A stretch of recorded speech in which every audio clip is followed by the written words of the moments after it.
Olá, bem-vindos ao primeiro episódio do podcast Perry Mason, nova série da HBO. Eu sou a Júlia Gavilã, especialista em televisão e cinema, e eu estou aqui com o Luiz Gino. Oi, Gino, tudo bem? E aí, Júlia, tudo bom? Tudo ótimo. Você está tenso depois desse primeiro episódio? Eu estava tenso antes do episódio começar, já na expectativa de acompanhar essa estreia da nova série do Perry Mason. Eu estou muito mais tenso agora que a série começou, agora que o episódio terminou, Júlia. E eu acho que todo mundo em casa que assistiu tá assim também. Eu estou bastante tensa para ver onde que essa série vai, mas eu acho que é importante a gente contextualizar rapidamente quem é o Perry Mason. Pois é, eu acho que como muita gente no Brasil, eu não sei nem se eu me orgulho tanto disso, talvez me orgulhe sim. Eu conheci o Perry Mason através do Chaves, Júlia. Veja só você. No episódio do julgamento do Kiko, daquele episódio fatídico do gato dele. Sim. O Seu Madruga, quando alguém fala que eles vão precisar de um advogado pra tratar a história, o Seu Madruga fala que eles podem chamar o pé de mais um. Exato. E talvez esse tenha sido um dos únicos contatos que eu tinha com o Perry Mason, que algumas pessoas no Brasil têm com ele, com essa troca, com essa confusão do Seu Madruga, corrigido depois pelo professor Girafales, falando que não é pé de mais um. É Perry Mason. E quem diabos é Perry Mason, Júlia? Perry Mason é um personagem que, nas histórias originais, ele é um advogado muito bem sucedido, que ele gosta de pegar casos que são muito complexos, casos que não são fáceis de resolver. Ele é basicamente guiado pela curiosidade dele. Então, o primeiro livro dele saiu em 1933, que, vamos dizer assim, foi o futuro do tempo em que a série se passa, que ela se passa de 30 para 31, e em um livro chamado O Caso das Garras de Veludo. Só que assim, o personagem Perry Mason, ele é muito conhecido na literatura porque ele teve muitas adaptações e muitos livros. São mais de 80 livros e contos. Mas quão famoso ele é? Ele é tão famoso, mas tão famoso, que ele é só a terceira série literária mais lida da história. Da história. Tanto que ele só fica atrás de Harry Potter, que é uma série infanto-juvenil, né? Então sempre vai ter muito público. E pra Goosebumps, que é um livro também que é um livro de terror também para um público mais infantil. Entendi. Então aquela coisa, o detetive, noir, triste, fumante, tomando seu uísque, com aquela voz rouca. Todo esse arquétipo que a gente conhece, na verdade, quando a gente assistia ao Perry Mason, não é que ele tá emulando tudo isso. É que, na verdade, ele é o pai dessa estética, é o pai desse personagem. É, exato. Assim, a origem literária dele é muito no noir. Que também, claro, tem muito elemento de história de detetive. Tanto que no livro, na verdade, ele, como eu disse, ele é um advogado que tem essa ideia. Também serve meio que como um detetive dos próprios casos, mas o universo noir pegou muito do elemento dele, sabe? Dessa figura, desse arquétipo do cara que é meio sombrio, mas que é super inteligente e consegue ter uns insights, assim, sobre os casos dele e tal. E ele marcou muito a cultura pop, porque ele era um personagem que passou muito tempo na televisão, teve muitas adaptações pro cinema, também teve uma época em que esteve no rádio, então ele tem uma história muito longa, sabe, na cultura norte-americana. Ganhou até uma música intitulada Perry Mason, do Ozzy Osbourne, né? É isso aí. E também o próprio personagem passou por diversos períodos, né? Períodos que tinham muito a ver com o que a própria indústria e a própria cultura pop fazia na época. Então, assim, ele teve um período que ele era mais sombrio, ele teve um período que ele era mais como as histórias dos anos 50, que era um cara que tinha uma moral muito correta, então ele só pegava casos de pessoas que ele sabia que não eram culpadas, ou então de pessoas que sempre encontravam culpados em outras pessoas, sabe? Então, é um personagem que ele foi sendo adaptado com o passar dos anos. Então, é muito interessante a gente ver que hoje em dia a gente gosta de histórias que são muito mais com a moralidade não mais sombria, mas assim, mais dúbia, cinzenta. Né? Isso, mais cinzenta. Hoje em dia a gente gosta de histórias em que o personagem não é necessariamente bonzinho, ou não é necessariamente uma coisa, não segue uma linha muito correta. A gente gosta de ver pessoas que têm suas falhas, que erram, que seguem caminhos que a gente não acha que necessariamente são legais, mas que é interessante porque segue a imagem do que aquele personagem faria. Sim, e eu tava pensando aqui, o Perry Mason, ele, como você falou, a série literária foi lançada em 1933, faz muito tempo. Ele passou por várias adaptações, né, séries, outros livros, radionovela, foi até os anos 90 em tudo isso. Mas a gente nunca viu uma história de origem do Perry Mason, né? Ele, quando foi nos próprios primeiros livros, ele já era um cara formado, né? Ele já era ali um advogado estabelecido, com seu trabalho de detetive particular, de investigação. Agora, dá pra dizer que esse Perry Mason que a gente tá vendo na HBO é uma espécie de Perry Mason Begins? Dá, claro. E essa é uma ótima referência, por sinal. Dá pra dizer sim, eu acho que a ideia é exatamente essa. Você contar uma visão... Você dá uma visão completamente nova de um personagem que já chega estruturado. Pra todo mundo ele já chegou estruturado. E logo nesse primeiro episódio a gente já conhece o Perry Mason completamente diferente de todas aquelas histórias que a gente conhece de detetive, né? Aquela estrutura. Porque existe uma estrutura de história de detetive que a gente já tá acostumado. Tanto narrativamente, pro roteirista escrever, ou tanto pra gente absorver e entender que aquela pessoa é um detetive, né? Então, assim, pra gente, ele não chega estruturado dessa forma, como uma pessoa que já é completamente preparada dentro do ramo dela. Aliás, se eu tivesse que descrever o Perry Mason em uma palavra, talvez desestruturado fosse a melhor adjetivo pra ele. Porque ele é um cara completamente destruído, assim, né? Pelo que a gente viu nesse primeiro episódio. Ele é um cara que tem a vida pessoal, vida amorosa dele abaladíssima. É um cara que passou por uma separação e que claramente isso trouxe só problemas, coisas negativas pra vida atual dele. Profissionalmente, ele... Não sei se dá pra dizer que ele é um fracasso, mas... talvez ele esteja muito perto do que o fracasso.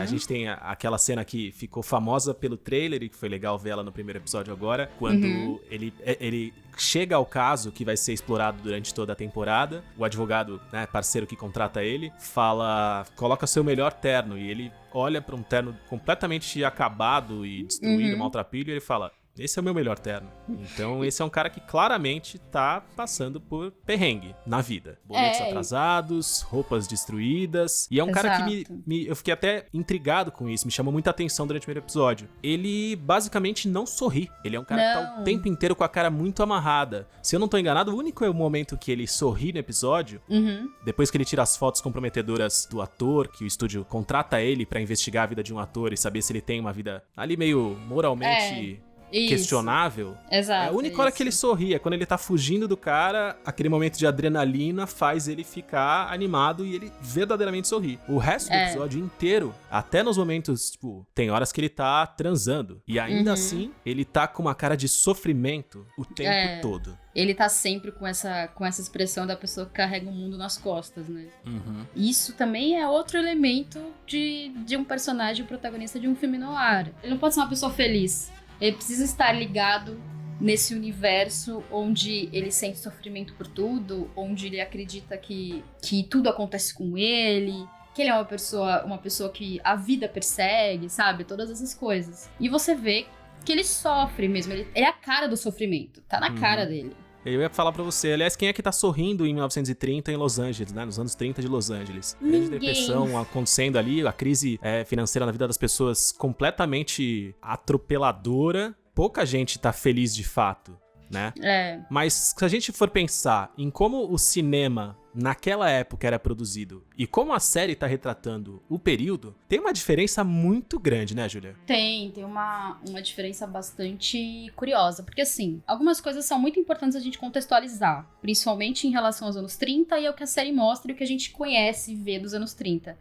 Existiu a crise de 29, que foi muito, muito, muito, muito, muito complicada. Demorou, a onda da crise econômica chegou mais tarde nos Estados Unidos, e a década de 1930, foi muito, muito, muito difícil para os norte-americanos. Então, empresas faliram, estúdios de cinema faliram, estúdios fundiram. Tem várias histórias de estúdios que eram clássicos já, que foram vendidos ou que foram comprados à força, sabe? Esse tipo de história, assim. E muita gente, pessoas que não eram donas de grandes coisas, acabaram perdendo tudo. Então, assim, foi um período de muito sofrimento, porque muita gente acabou se matando, muita gente, então, assim, teve pai de família que deixou a família completamente sozinha, sabe? Deixou a família sem estrutura nenhuma. Então, assim, foi um período extremamente complicado. E o cinema, na época, até um pouco antes, eles faziam filmes que contavam histórias de pessoas, especialmente a partir daqui, pessoas que eram vistas, que mais tarde foram vistas como vilões. Então eram histórias de gangsters, eram histórias de mafiosos, eram esse tipo de história, de pessoas que roubavam bancos, sabe? Coisas assim. E o público Sim. amava esse tipo de história. Amava. O público era apaixonado, a galera vibrava na sala. Tem histórias de donos de cinema, né? Contavam que as pessoas vibravam na sala de cinema quando via um mafioso roubando um banco. Porque era o tipo de imagem que eles queriam, é o que eles queriam fazer. Porque pra eles, os bancos eram os vilões, os grandes vilões das histórias. Então, assim, esse tipo de história era muito... Esse tipo de filme era muito famoso. E aí a população meio que se via nessas histórias. E, de certa forma, se via assim, principalmente por conta da falta de recurso, né? Sim, se projetava ali, né? Se projetava ali. Tanto que o próprio Perry Mason acaba sendo meio que a imagem dessas pessoas nesse primeiro episódio. Porque ele é uma pessoa que ele não consegue bancar a fazenda da família dele, que tá assim, né? Não tem grana pra bancar. Tem pouco trabalho, basicamente.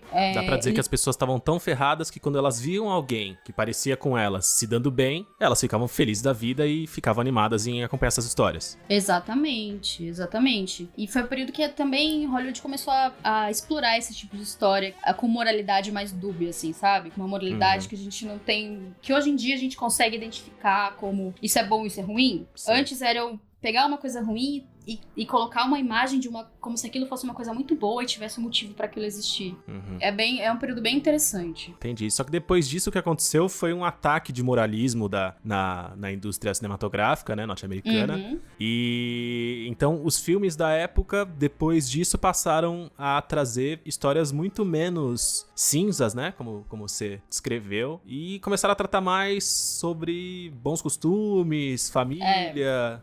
Só que a gente tá vendo uma coisa muito diferente agora na série, né? Você achou a série excessivamente violenta, excessivamente sombria? O que você achou? Você acha que rolou uma Christopher Nolanzização do personagem Perry Mason? Não, na verdade não, assim, é exatamente por conta dessa imagem que a gente tem dos anos 30, sabe?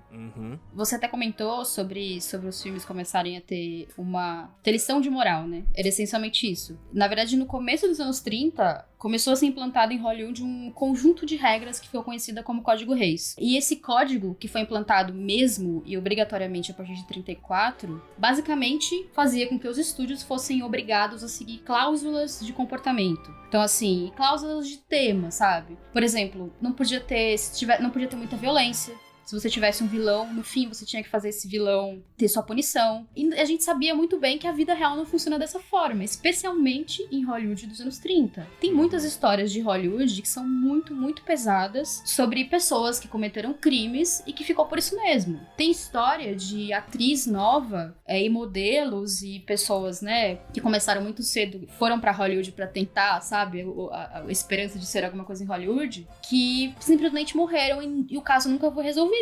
Nunca foi, acabou. E ninguém sabe o que aconteceu com essas pessoas. Tipo, gente, atriz que morreu em festa, sabe? Histórias assim.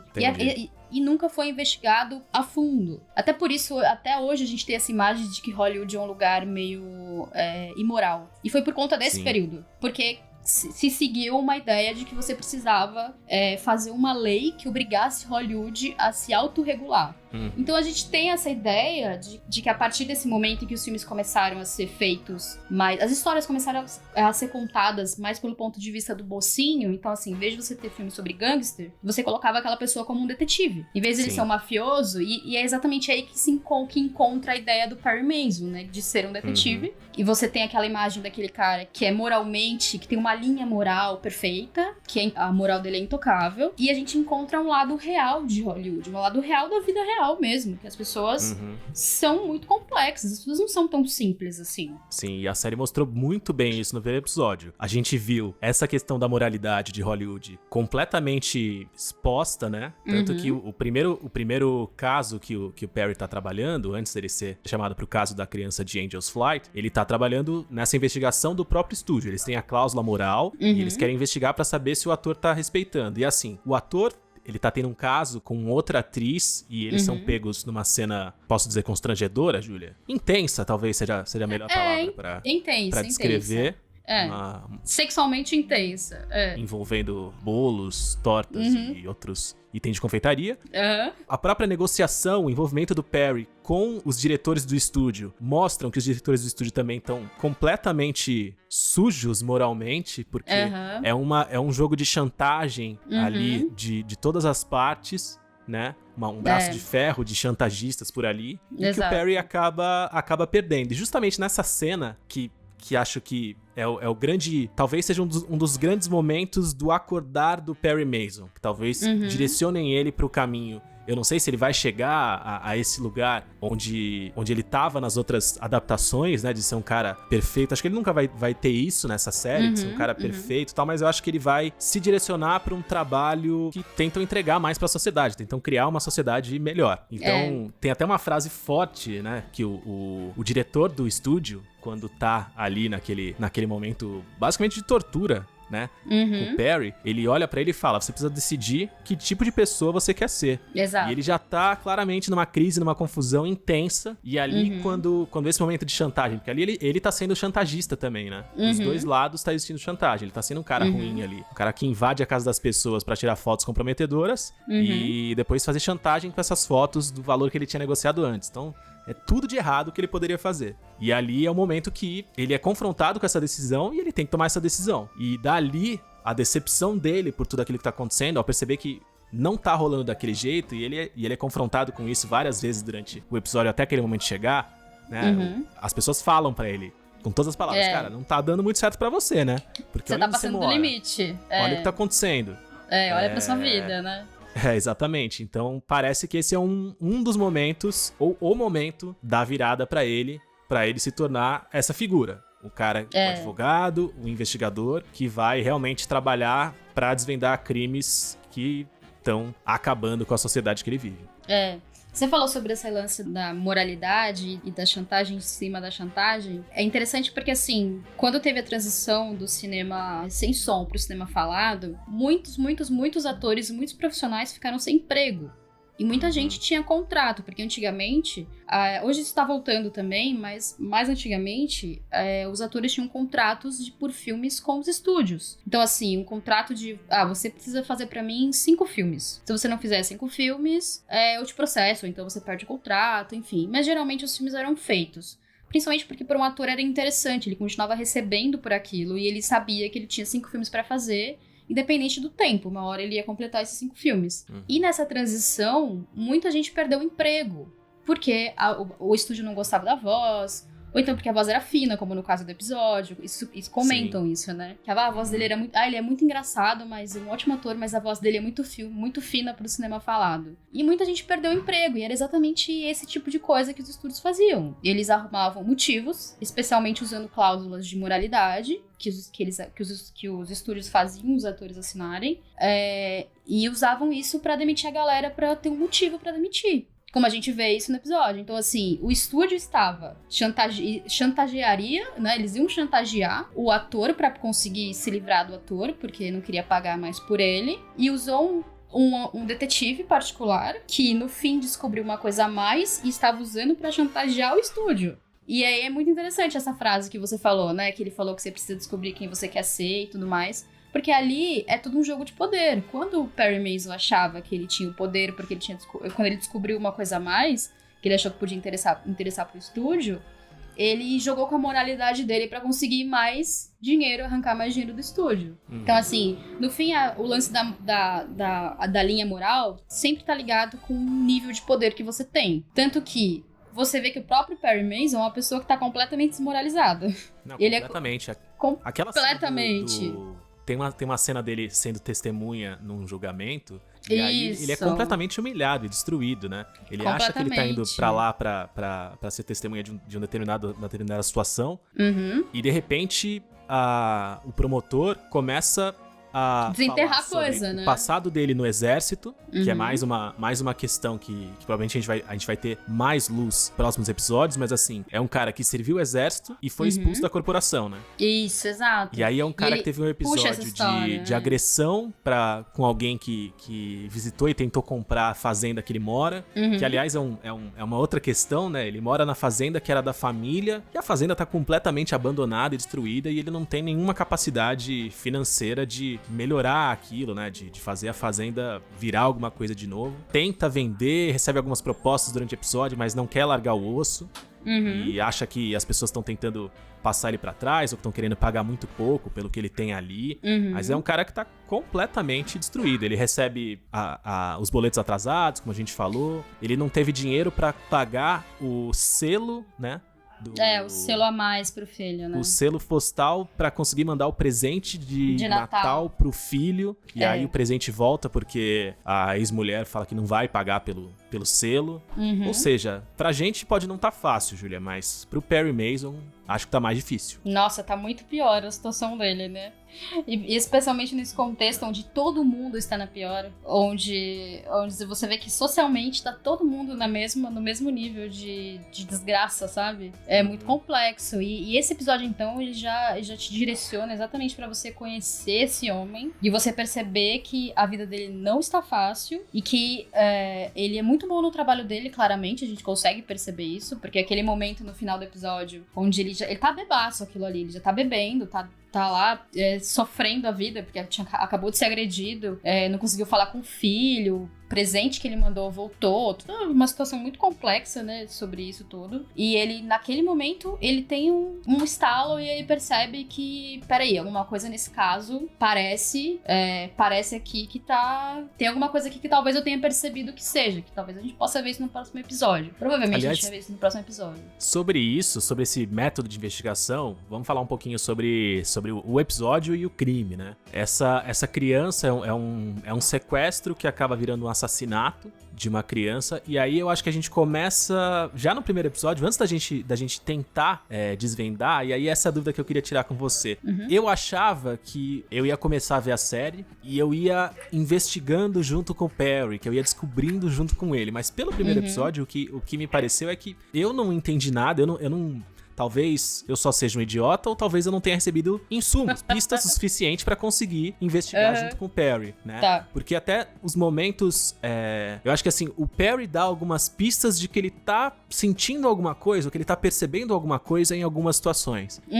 Então... A hora que ele tá olhando da janela onde os pais estavam olhando, ele dá uma olhada e ele vê que alguma coisa tá errada por ali, mas ele não fala o quê. E eu acho que a série, a câmera, a fotografia não mostram pra gente exatamente o que ele tá vendo e o que pode estar errado. Ele, quando visita o quarto da criança, ele conversa com a mãe fala das tartarugas. Na hora, ele acha alguma coisa dali, ele faz uma careta, ele olha pela janela, mas ele parece não transbordar pra gente o que tá acontecendo, né?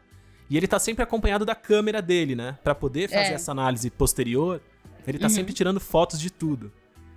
Isso. E fica difícil, porque a gente não vê exatamente o que ele tá enquadrando, né? A gente não vê exatamente o que ele viu e o que ele quer registrar pra conseguir olhar depois. Então, eu acho que a gente vai mais acompanhar o Perry do que investigar junto com ele, né? Eu também acho. E assim, em histórias de detetive, a gente, principalmente quando a história não é contada só pelo ponto de vista do detetive, você tem outros pontos de vista, como a gente viu também já nesse primeiro episódio, em relação ao policial e tudo mais, mas eu vou chegar lá. É muito curioso porque, assim, quando a gente tem esse tipo de série que é de investigação, que é de mistério, né, em sua essência, e você precisa revelar as coisas aos poucos, não dá pra você revelar tudo de uma vez. Nem o que o protagonista viu, ou o que ele entendeu, e nem o outro lado, que é o lado da conspiração, que a gente também viu.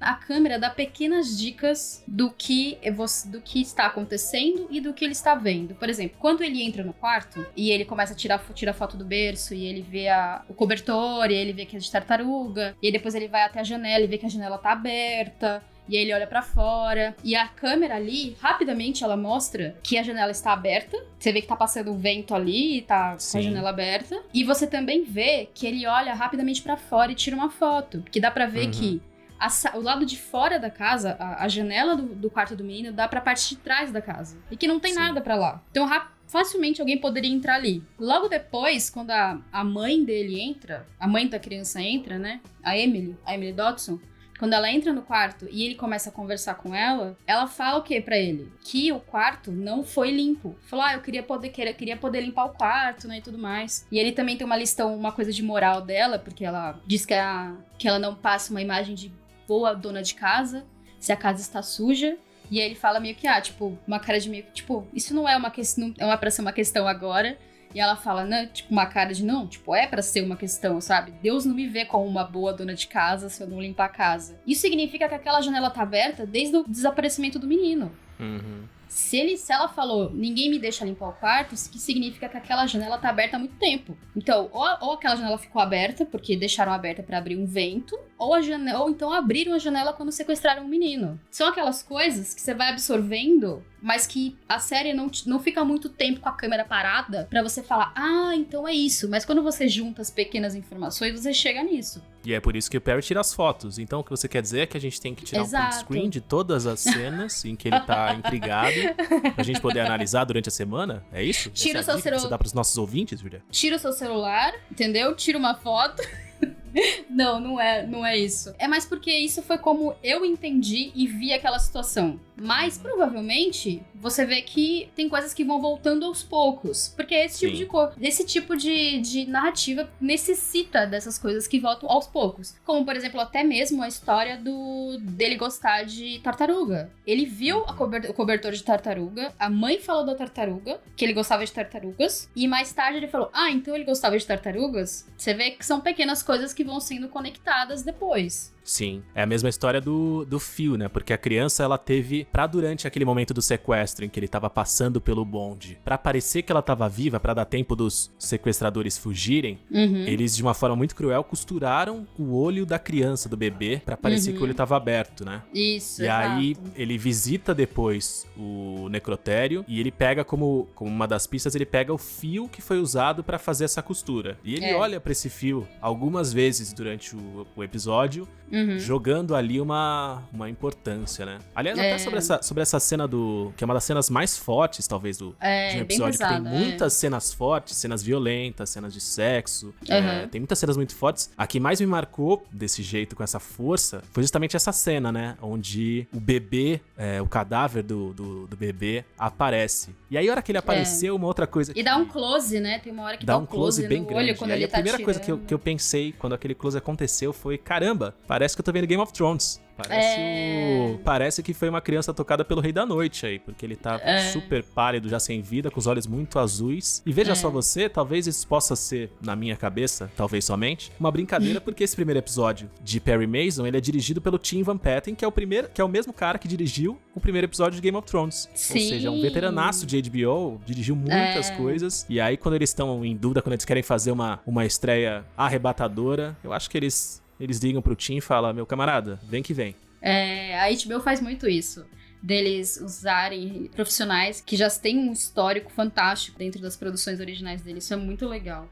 E você falou sobre essa história do Phil, né? E a gente tá falando sobre a investigação. Primeiro que essa história, que essa cena, eu acho que é esse tipo de close, especialmente quando é criança, tem o objetivo de impactar a gente, obviamente, e fazer a gente entrar na cabeça do protagonista, de fazer a gente caminhar com ele nesse momento de loucura. Porque uma coisa que também é importante de cinema noir é o personagem, o protagonista, enlouquecer. Ele tem que passar por esse processo, começar a ficar tão fissurado pelo caso que ele esquece tudo que tá em volta dele. E eu acho, como tudo que tá em volta do Perry é horroroso, isso vai acabar acontecendo. Inevitavelmente isso vai acontecer. Eu acho que já parece que tá acontecendo. Tem essas pistas na hora que, por exemplo, que ele tá com um amigo dele, com o Pete, na festa de Ano Novo da produtora de cinema, ele tá com o olhar lá longe, o Pete tá tentando conversar com ele, e aí uma hora do nada ele joga, ele fala, cara, eu vi a criança. Ou seja, ele não conseguia pensar em outra coisa, ele só tava pensando nisso. Na cena de sexo que ele tem ali com a piloto, que talvez seja a dona do hangar, né? Ele tá com o olhar vazio, assim, ele tá com o olhar completamente vazio. Depois ela vai visitar ele no final do episódio, que tá tentando falar com o próprio filho, não consegue, e aí depois, no meio do sofrimento, ele vai organizar o que ele tem de pistas e de referências, de fotos, pra voltar a cabeça pro caso. Ou seja, ele já tá completamente mergulhado ali, né? Talvez estivesse tentando lutar contra isso, mas já tá completamente mergulhado. Essa divisão, né? Essa linha entre o que é vida pessoal e vida profissional sumiu da vida dele. E é uma coisa que a gente vê muito no cinema noir, né? E essa própria cena final, ela é muito importante, porque como a gente comentou bastante nesse episódio, o Perry tem uma vida completamente destruída e todo mundo querendo provar que ele tá com a vida destruída o tempo inteiro, né? E essa cena em particular, essa sequência em particular é muito importante pra gente perceber que esse homem tem uma coisa especial nele. Ele tem um motivo pra ele estar ali. O motivo pra ele estar ali é ele ver coisas que ninguém vê, ou é ele ter esse raciocínio rápido em momentos em que ter esses estalos em momentos em que ninguém sabe o que tá acontecendo, porque você vê que os parceiros dele não tão, assim, muito... Eles ainda estão meio... Tá meio nebuloso pra eles o que é esse caso. Enquanto isso, a polícia já tem certeza absoluta que foram os pais que mataram, ou que sequestraram, ou que estão envolvidos nesse caso, né? Tem certeza não, eles querem fazer as pessoas acreditarem, né? Porque a gente, logo no primeiro episódio, a gente já recebe a informação de que a polícia tá envolvida. Isso, exato. E são camadas de corrupções diferentes, né? A gente tem um policial principal que fala que tem uma conversa mesmo sobre isso, que ele fala que a polícia tá interessada, esse policial em si tá interessado numa promoção. O próprio Perry fala isso pra ele, né? Você tá aqui só porque você quer uma promoção. Porque o policial fala pra ele, tipo, eu só preciso... A cidade tá em cima de mim e eu só preciso entregar alguém. Independente se a pessoa é culpada ou não. E o parceiro dele, a gente já descobriu, e aí que entra o lance que eu te falei sobre o elemento já é aberto pra gente, uma primeira revelação, enquanto as outras são um caminho um pouco mais espinhoso pra gente descobrir, é que o parceiro dele está envolvido no caso. Não, eu tava pensando que quando a série começou, a primeira cena que mostra justamente um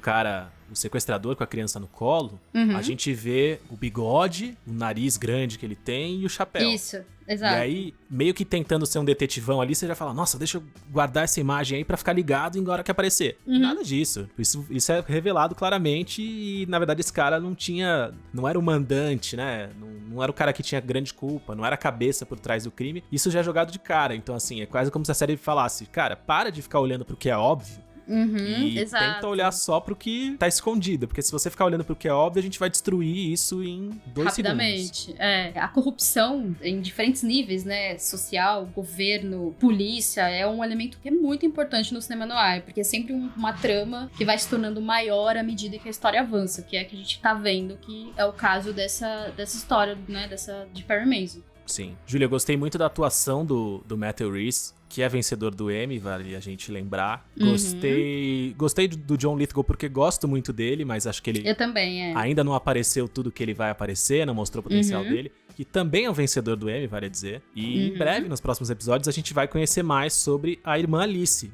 Isso. A gente só tem pistas dela no primeiro episódio, mas ela no trailer apareceu bastante. A Tatiana Maslany, que é muito boa em encarnar pessoas diferentes. E também tem um Emmy. Também tem um Emmy. Você ganhou um Emmy também, Júlia? Eu não tô sabendo. Eu sou a única pessoa na produção desse podcast que não tem um Emmy. O que tá acontecendo? Infelizmente não. Eu adoraria receber um Emmy. Talvez a gente receba um Emmy por esse podcast. Vamos fazer essa campanha? Quem sabe? Vamos fazer essa campanha.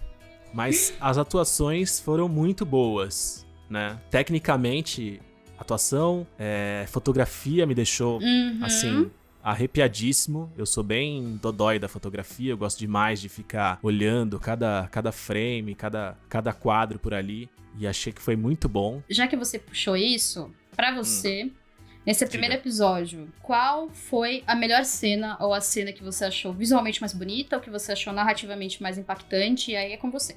Olha, que difícil, hein? Porque foram várias ali que quando aconteceram me deixaram de cabelo em pé. Mas eu vou falar pra você que eu gosto muito da brincadeira de luz e sombra, que justamente é uma das marcas de autoria da estética no ar, né? Sim. Eu gosto do contraste muito exagerado. Eu gosto quando a sombra e a luz estão funcionando não só como elementos de iluminação, mas como elementos de narrativa, né? Quando eles trazem essa dúvida, o que é o claro, o que é o escuro, o que é certo, o que é errado. Isso. E aí, eu acho que justamente a cena que a gente comentou aqui da hora da chantagem, tortura na festa de Ano Novo do estúdio de cinema, que eles levam o Perry pra aquele galpão, pra aquele estúdio, e ali tem muita coisa acontecendo. Tem uma luz vermelha em um canto da tela, tem um único ponto de luz no centro do estúdio. Os personagens estão mal iluminados. Eu acho que ali tá tudo muito bonito visualmente. E tudo que traduz muito bem essa estética. E assim, eu gosto do dilema moral que é colocado pro Perry, do momento de virada que pode estar acontecendo ali com ele. E eu acho muito interessante ver que assim, ele vai nervoso, ele não tá confiando nele, mas ele tá com a ideia fixa na cabeça. Que ele vai chantagear os caras. De repente ele vê que ele tá perdido por ali, ele vê que ele não tem o controle, ele não tem o poder da situação. Os caras agarram ele, torturam ele ali, queimando o cano da arma no peito dele. Ele se segura pra gritar, pra pelo menos não dar pros caras o gostinho da vitória. Tipo, ó, vocês me venceram nessa, mas... essa alegria de me ver gritando e sofrendo, vocês não vão ter. E aí os caras saem dali, depois disso, ele tá sozinho, agachado, triste, acabado, no meio do estúdio, e aí ele dá um berro, dá um grito. Que acho que ali ele coloca pra fora todo o sofrimento, toda a angústia, toda a situação péssima que ele tá vivendo naquele único grito. Talvez seja um grito de basta, do tipo, putz, não vou mais passar isso, agora eu vou mudar. Talvez seja só um grito de sofrimento, mas a hora que a câmera se afasta e mostra ele sozinho ali num ambiente tão grande, tem a camada da solidão que ele tá, porque ele não consegue se envolver com ninguém, dele achar que ele não vai conseguir lidar com tudo aquilo, então essa solidão do tipo...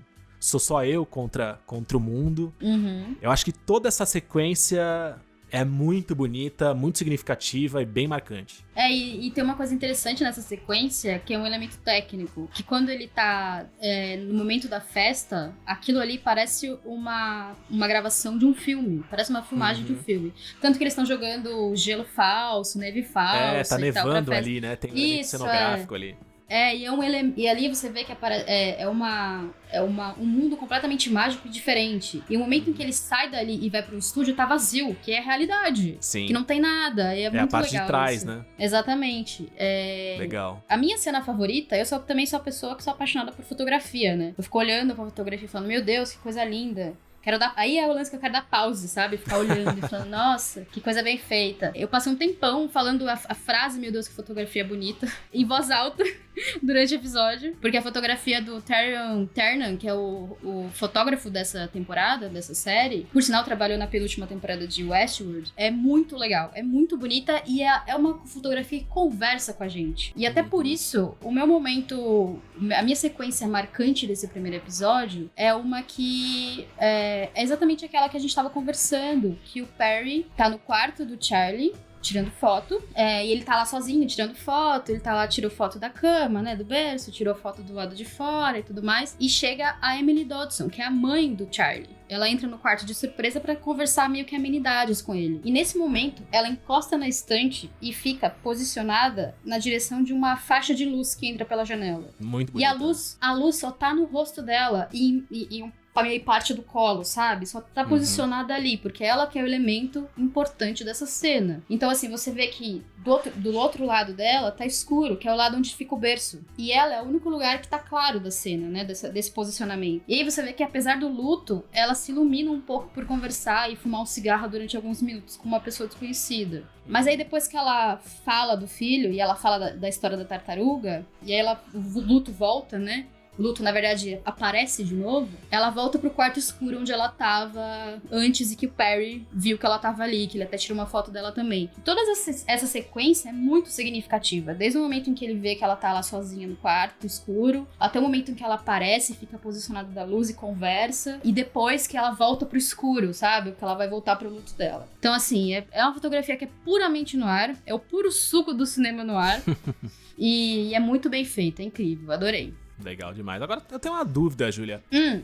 Pra ser noir, não deveria ser preto e branco? Não, é uma coisa que as pessoas sempre se confundem, né? Exatamente porque o ápice, o momento, o auge do gênero foi durante o período em que o cinema era em preto e branco. Mas não é uma obrigação, na verdade. Existem elementos narrativos que são muito mais importantes do que o filme ser em preto e branco ou não. Tá certo, muito bem. Saio daqui hoje já com uma informação nova e não vou fazer papelão nas minhas rodas de conversa por Zoom e por videoconferência. Exatamente. Que eu tenho feito aí com os amigos. Você saiu desse primeiro episódio com mais dúvidas que você entrou, Júlia? Eu saí com mais dúvidas, mas algumas foram resolvidas Mas eu saí muito com a minha curiosidade aguçada. Eu acho que eu me senti assim também. Tenho certeza que nos próximos episódios, provavelmente, até pelo jeito que a gente sabe que a HBO conta bem as histórias, isso vai acontecer, né? As dúvidas vão sendo esclarecidas. Exato. E outras no dobro de dúvidas vão aparecendo depois, até que a gente finalmente saiba tudo que tá acontecendo por aqui, depois que essa jornada de 8 episódios que a gente vai ter com o Perry Mason tiver encerrado. É isso aí. E pra você que gosta muito de analisar como a gente, que fica querendo tirar foto da tela, anotar no caderninho, voltar e assistir quantas vezes quiser, o melhor jeito de fazer isso é usando a HBO Go, claro. Você pode assistir onde você quiser, na hora que você quiser, do jeito que você quiser, de cabeça pra baixo, deitado no sofá, na rede, no chão. E exato. Para conseguir ainda mais informações e mais nuances e mais detalhes do que está acontecendo, você pode sempre usar o aplicativo HBO Extras. Você sincroniza o episódio quando você estiver assistindo e ali começa a receber informações de cada cena. Quem está atuando, qual música está tocando, informações ainda mais profundas sobre aquela cena e aquele acontecimento. Tudo isso com o aplicativo HBO Extras. Para quem quiser estender essa conversa, falar com a gente sobre a série e saber mais sobre o que está acontecendo nas nossas cabeças, eu sou o Luiz Higino, você me encontra nas redes sociais no @LHigino, Higino é HYGINO. E se você quiser bater um papo comigo sobre cinema, sobre todas as referências de cinema dessa série, você também me encontra no Twitter em @JuliaGavilã, Gavilã com 2 L's. Então é isso, Gino. A gente se vê no próximo episódio com novas teorias, novas referências, tá bom? Então é isso. Tá certo. Eu vou tentar assistir o episódio, então, mais 7 vezes até lá pra ver se eu descubro alguma coisa. Se eu descobrir, eu te aviso, tá bom, Júlia? Me avisa, por favor. Então tá bom. Até mais, pessoal. Tchau, tchau. Tchau. Perry Mason Podcast é escrito e apresentado por Júlia Gavilã e Luiz Higino. Dirigido por Alexandre Maron, produzido por Guilherme Pinheiro e Maiara Isidoro, editado por Jéssica Correia, é uma produção da HBO e da Ampere.